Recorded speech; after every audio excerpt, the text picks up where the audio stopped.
Hello again. Seeing as it's October, I thought I'd do something a bit spooky, so creating an abandoned cabin in the woods for a horror type scenario setting.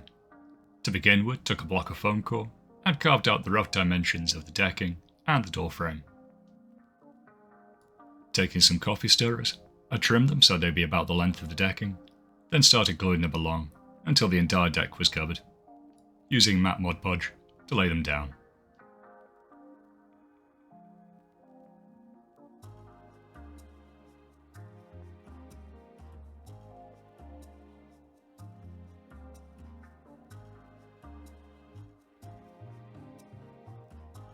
Using 3 coffee stirrers to get the spacing for the wall, then started gluing the planks on the inside, alternating between long and short.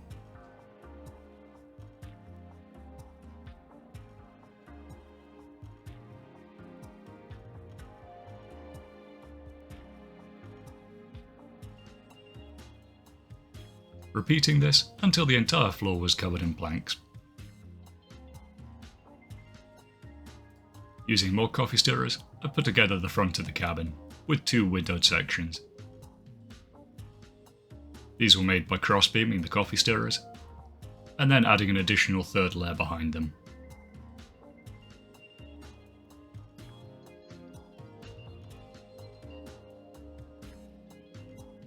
I also added an upright plank right where the door frame would be, so I could add a border later.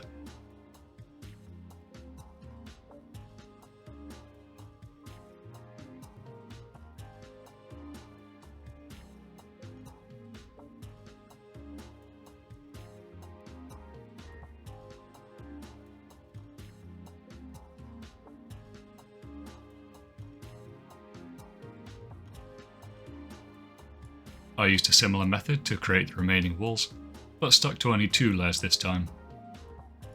Mostly to save some time, but also so I could have some light through the sides of the walls, as well as through the windows.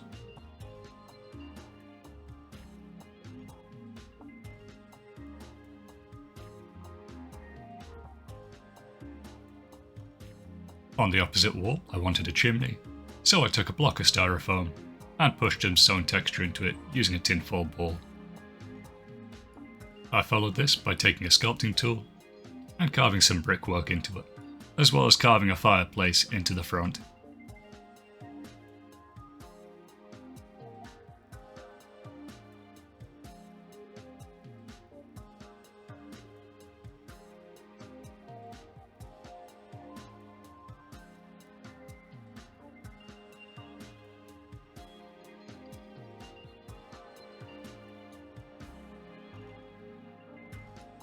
Taking some Mod Podge, I then glued this onto the boards, with a gap over the side, so there could be some stonework put underneath it later.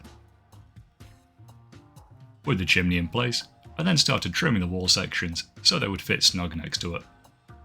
Then taking more Mod Podge, I started gluing them down onto the base.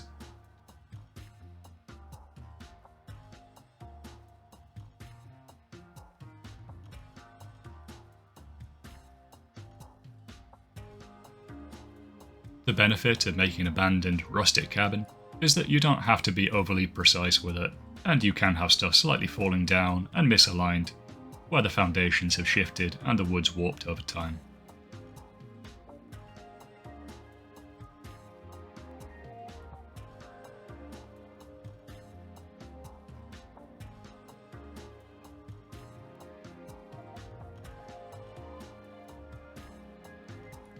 One thing I would do in hindsight is I would probably pin these walls into position instead of just using glue. Kind of drill some toothpicks up into the undersides and then have them inserted into the base. But that's something for next time. Moving on to the base, I took a piece of foam core, traced out a rough oval shape around the building, then trimmed it out and beveled the edges so you get a nice smooth transition to the board.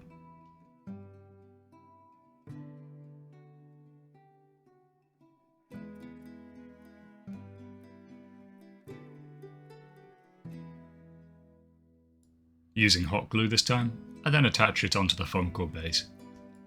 Where there was a gap underneath the chimney, I then took some more blocks of styrofoam, usually offcuts, and glued them into place underneath. Then seeing that the chimney was a bit too ordered, I took a pair of clippers and started pulling out a few segments, so you'd get some more 3D-ness to it. Getting trigger happy with the clippers, I then removed some planks from the back and the side of the building.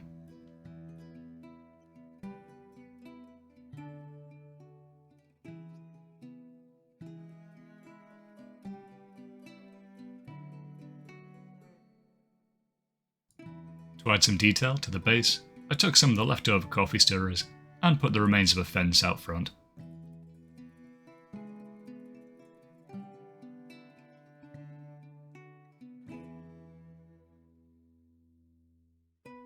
Using more scrap pieces of the coffee stirrers and some of the leftover styrofoam, I also created a small hatch, kind of trapdoor type thing, and glued that onto the back of the building, as well as adding some detail around the door frame. For the front door, I took a few planks, glued some cross beams on, and then a diagonal cross beam as well. Something I learned when I made the outhouse video a few months ago is that the diagonal supporting beam should be pointing into the corner that connects with the frame, so I made sure to get that right this time.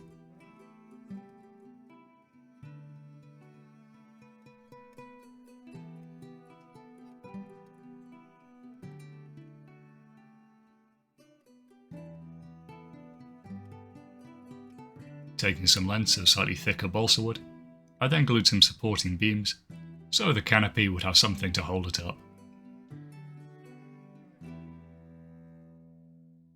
This next step involves taking all the hard work we did making the door and snapping it like 90% of the way.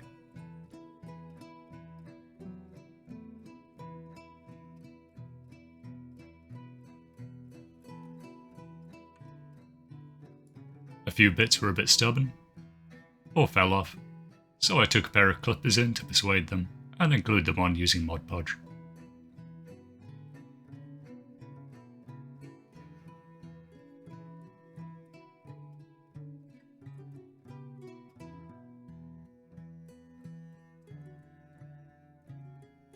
Once the door had been thoroughly destroyed, I then glued it into the door frame and put a few planks over the window frames as well. Mixing up a batch of sculptor mould, I then applied that onto the base to get some nice lumpy earth texture. I also used it to fill in the gap between the side walls and the chimney, so you'd get a rough, mortuary looking thing between it.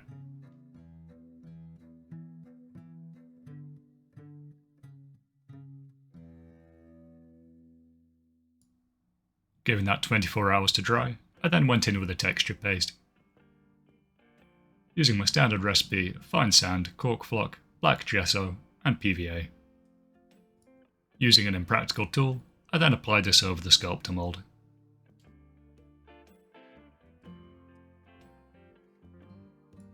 While still wet, I put some of the scrap pieces of planking and some stones into the base as well, pushing them into the base so it appears a bit more natural. To preserve some of the wood grain and the colouring, I took some very watered down black gesso and applied it over the wooden sections, using regular black gesso on the rest.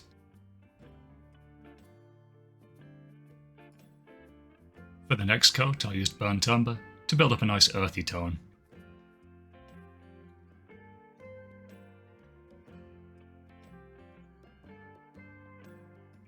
To make the wood appear a bit more worn, I took some white paint, added a very light dry brush to hit the grain and the edges of the planks, as well as the rest of the base.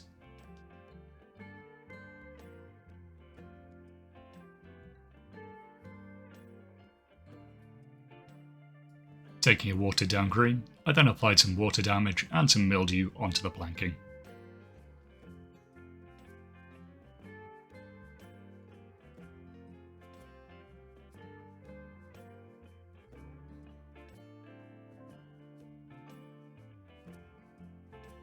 Next up, some static grass, so I took a brush and applied some Mod Podge in patches around the front and the sides of the build. Using a static grass applicator, and making sure not to electrocute myself, again, I then applied static grass over the patches. And after waiting for the Mod Podge to cure, I started applying some tufts.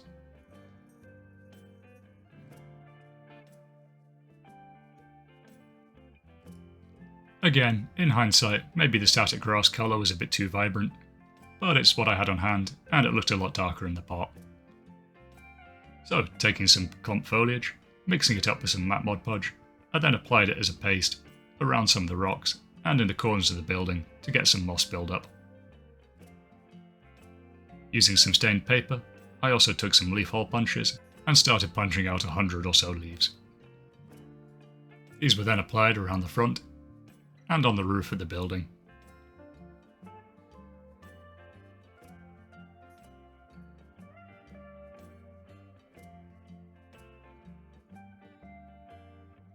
To darken down some of the leaves and some of the foliage, I went in with a watered down, very dark brown, almost black paint, and gave it a light coat so it would seep in and give a bit more depth. Once dry, it was then complete. So, nice little abandoned cabin for a spooky game this Halloween. If you want to add a roof, you can. I made mine out of corrugated cardboard, just painted brown, with a layer of thinned down white paint on top. But anyway, thanks so much for watching. I hope to catch you next time.